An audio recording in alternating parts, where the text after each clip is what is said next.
Happy Thanksgiving, guys. Today what I'm going to do is I'm going to do some work on the notchback. I know most of you guys are having a great time with family that you'd rather not spend time with, but today I'm going to do what I want to do, and that is do some 60 to 130 in this guy. But some things have to happen before I even do any wide open throttle hits in it. Namely, I got to change the oil, and I'd like to remove the sway bar. Maybe that doesn't matter for 60 to 130, but it matters for when it comes to changing the oil. Also, what I'm going to do is I'm going to take the Fairmont wheels and put them on the notch. Same bolt pattern, 5 on 4.5. I'm hoping, because this is a Foxbody, I'm hoping that they fit. Now, the reason I'm going to switch the wheels out is grip. These Mickey Thompson street comps are probably the worst tires in the history of tires, or at least excuse me, the worst tires that Mickey Thompson makes.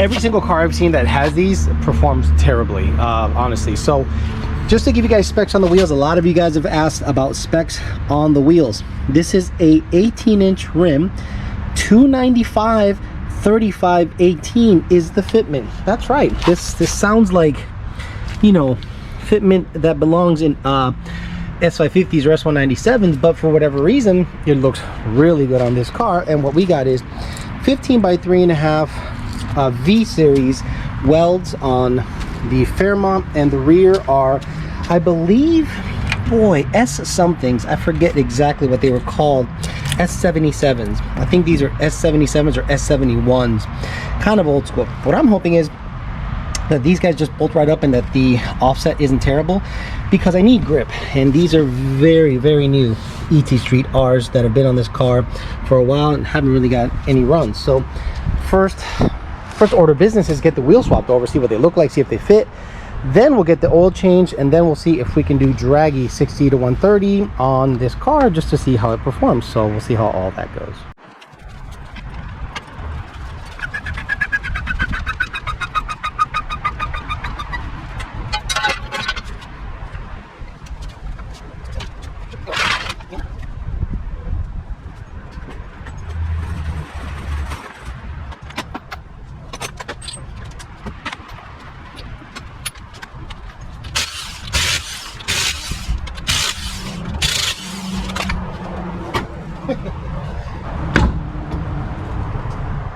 These are nice tires. The fronts are 255 35 18. So 255 35 18 front, 295 35 18 rears. I watch them look really good on the Fairmont. That would actually be kind of funny. Something tells me the torque thrust on both sides.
So the biggest difference, obviously, with these two, for those of you that don't know much about Foxbody stuff, these are 1/2-inch studs. They're long as shit. These are 5/8 studs. A lot beefier, a lot bigger. Typically, these are the big boy studs. They'll never bend on you. What tends to happen when launching, these can actually bend towards the way that you're launching. My GT500 has 1/2-inch studs, and it needs 5/8 studs if I'm going to drag race it more. But since I'm not going to drag race it more, I'll keep the 1/2-inch studs in there. What kind of control arms are these? I don't know, South Sides, remember those things? I don't know. The uppers are not adjustable, I don't think. They're rusty. Man, this thing needs legit sandblast help underneath, but keep on chugging. Okay, same thing on the Fairmont. I'm gonna have to use a spacer because it hits the caliper here. So get that taken care of very quickly. Hopefully it fits the ID because the other one was kind of jacked up, and I think this is a 3/8 spacer. Now this one, the ID is kind of jacked up. Let's see if they fit up front. Ow.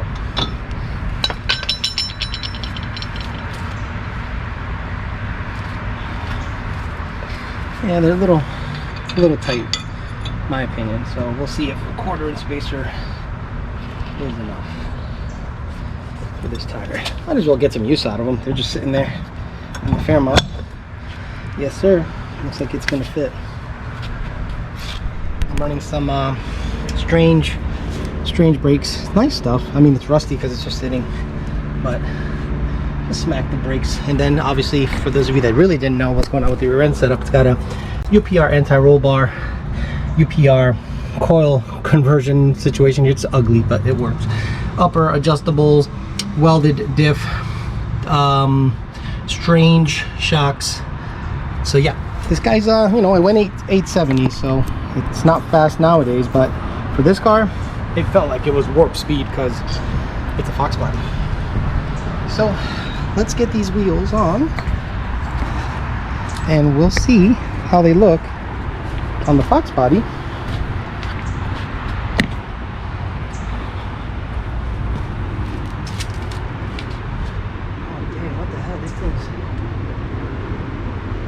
Got taken out of here.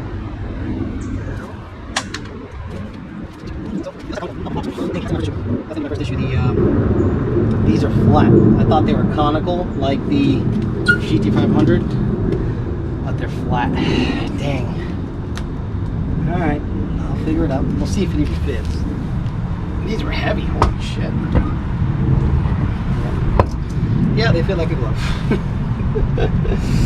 Okay, let me figure out what to do about lug nuts because I don't have the proper lug nut to make that sucker fit. I do have them in the GT500, so I can steal them from that for now, but man, I really hate doing that. So let's see what I can do, figure out.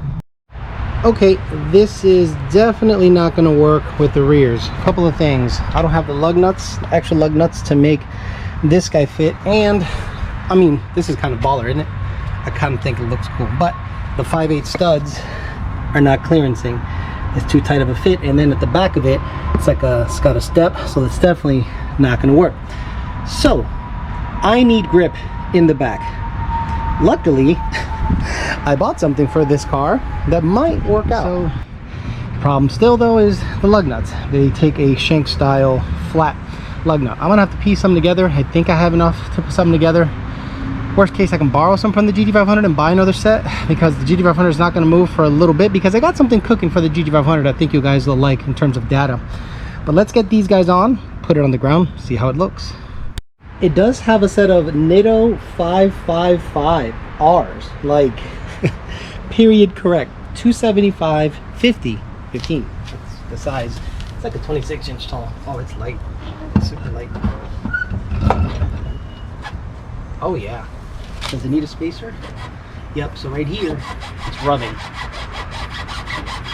So it needs a spacer because according to PK, the customer ran a spacer on it for that reason, because it hits on the coil over here. Let's get a spacer on it. See how it goes. I don't want to run a spacer, but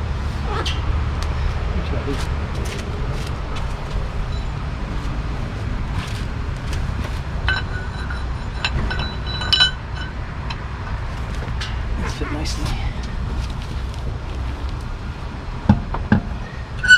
Ew.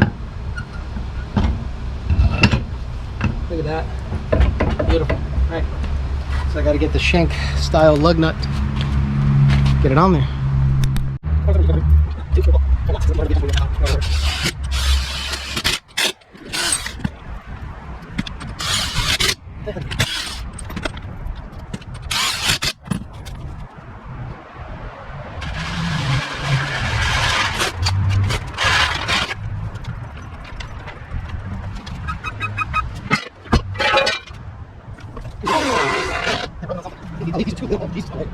way too much. Nah, I think they're rubbing. Yeah, all that for nothing. Yeah, they're rubbing on the inside. So it looks like this rear end is pretty narrow. I thought it was a 94, 95, but this that looks crappy. Yeah, that looks crappy in my opinion. That doesn't look good at all. So definitely will not be running these. These look awful, man. People were running these as big ones back in the day. Sheesh. I almost wish, you know what, since I have the lugs, I already went that far, let's just put the S71s in. That looks terrible. Sorry, that just looks like shit.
So if I didn't have coilovers, they'd be fine, I think.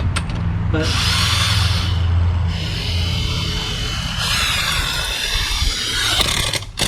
the reason I don't want to run the D10s is they're shallow, they're shorter in height. They're like a 26-inch. These are 28-inch. This car already needs more gear. So I wasn't about to sacrifice gear and then space it out further and further just to get them to fit. The wheels look great, but I'm gonna have to space it out, and I really don't want to space it out or redo the whole coilover setup just to fit those wheels. So I'd rather just sell them with tires, get some value for them, figure out the whole situation that I got going on here.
out of there.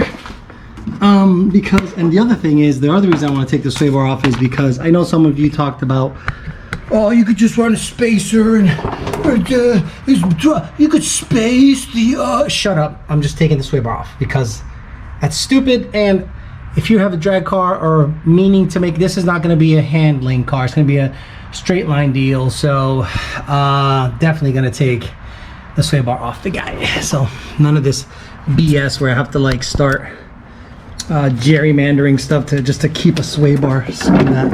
Oh, thank you. Just get it out of my life. Be done with it. Wait a minute. What holds this up? Interesting. I want to see how far this thing drops. I'll take the sway bar off. It's going to drop a decent amount. But it's going to drop into the shock. Ooh, that's sketchy. Let me get the jack in there and compress it a little bit, because this guy looks like it might like fall on my face. Oh, come on, bitch. Oh.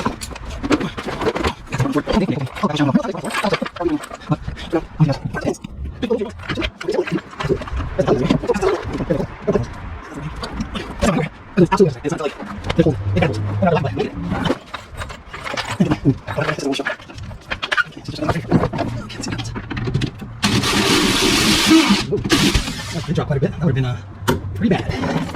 Pretty bad if I would have just gone point. Yeah, look at that. Sheesh. Yeah, that dropped quite a bit. That's sweet.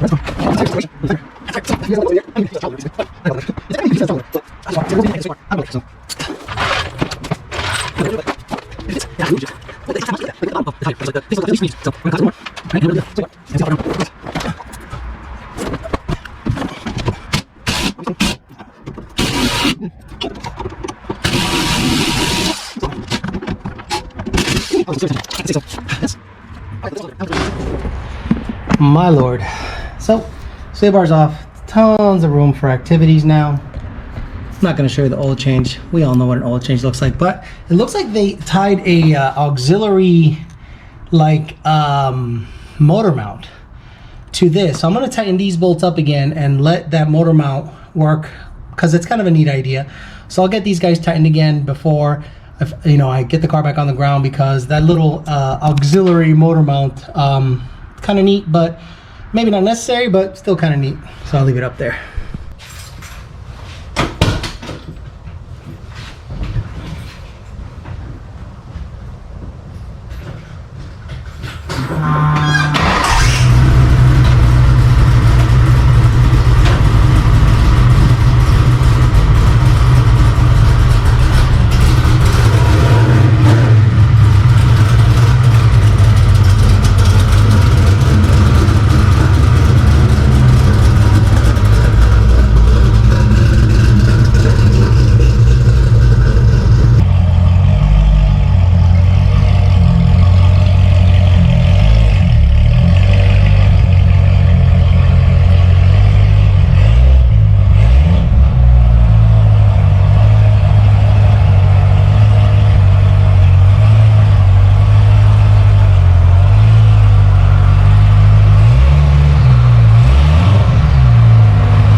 just as quick as my white 19 when it had a PMAS cold air, long tube headers, E85 tuning. I'd say this thing can keep up with a manual Gen 3 no problem, and this is on pump gas. So this is right there with some, actually, believe it or not, it rivals some of the 10R80 times on pump gas. But obviously this motor's worked up, it's not a stock V02, I get it. But it absolutely can compete in today's car world with the current mods that are in the car. So hopefully it was worth it, because it went $130 and then some without a problem. And I didn't really shift it hardcore because I don't know much about the trans. Temperature's good, oil pressure's good. Let's get it home before I blow it up.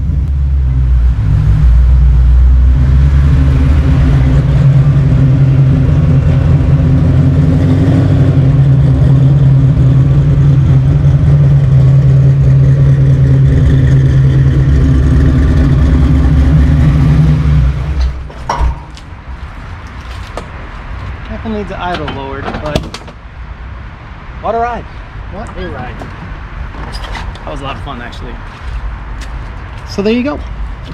Let's wrap it up. Let's wrap it up together.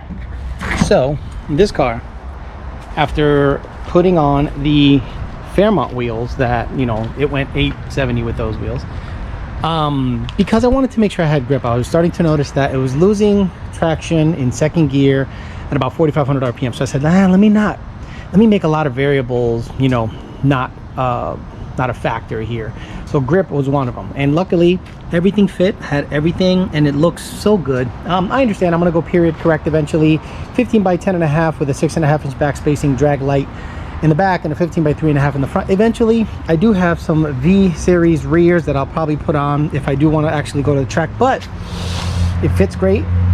I'm really happy how the fitment went. Obviously these are not my wheels, these are Danielle's, Jake's wife's wheels, so I'm going to make sure I get them back to her ASAP. But for the purposes of the test, it went absolutely perfect, exactly like I wanted it to go. So 10-1, 60 to 130 with not so great shifting, pump gas, about 28 degrees. I lowered the timing a little bit just so that you could live on pump gas for a little while. So there you have it, a classic car. Technically it's a classic because they let me put the antique plate on the bitch that can hang in there with fully bolted on cars, even on E85. My E85 19 NA PMAS headers went, I'll check the video, but I think it went low 10s also.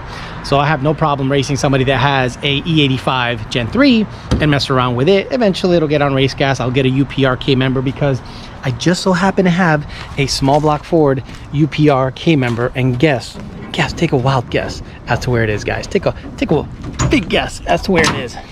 There it is, right there. So what I'm gonna do is eventually install this whole setup in that car to get rid of all the crap that's going on in the front end. That will make it a lot lighter. It'll be a lot lighter in the front, and eventually take it to the drag strip. This car will go to the drag strip. After driving it a little bit, I am just so tickled with it that it's performing so well that I'm gonna take it to the drag strip just to see if I can bust off a low 11, maybe a high 10, who knows. And I also have a Coyote K member for this car in the trunk, so I'm gonna make sure that, you know, I got to decide what to do engine wise, but this is years away. So anyway, thanks for hanging with me, watching me replace tires, watching me change the oil, and watching me take the sway bar off of the white 89 notch, running 10-1 with a Draggy on pump gas. Super stout, super happy with it. So I'm gonna see if I can do dig runs, Draggy dig runs, and see what this thing runs in Mexico streets with Draggy, and see how all that goes. You know what, an extra perk about having this car, it's old, so you can stick the Draggy right here because it's metal. That's right, these old cars, they're metal, so it's not a problem. All right guys, thanks for listening. Have a good Thanksgiving. See you guys later. Bye.